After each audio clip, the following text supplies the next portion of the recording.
Fortæl om nogle bizarre historier, som du stødte på arbejdet. Jamen det ene, hvor vi er over i den kategori, hvor politiet ikke har ret mange muligheder, det var et eksempel, hvor et par var gået fra hinanden. De havde været kærester og boede nu hver for sig. Han var fan af et helt ukendt band fra Tyskland og havde en masse klistermærker med det her bands navn på.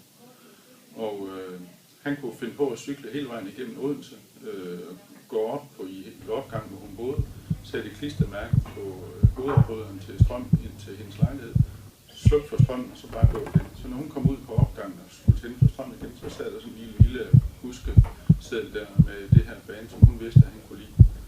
Hun kunne komme ned om morgenen og skulle låse sin bil op, så sad der et klistermærke på låsen på døren.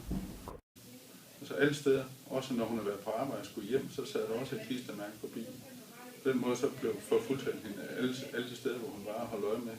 Det blev jo utrolig utrygt, og hun var også bange. Men vi kunne ikke gøre noget, for det står ikke nogen steder, at man ikke må sætte et klistermærke på en bil. Altså medmindre man ødelægger bilen, og det gjorde han ikke.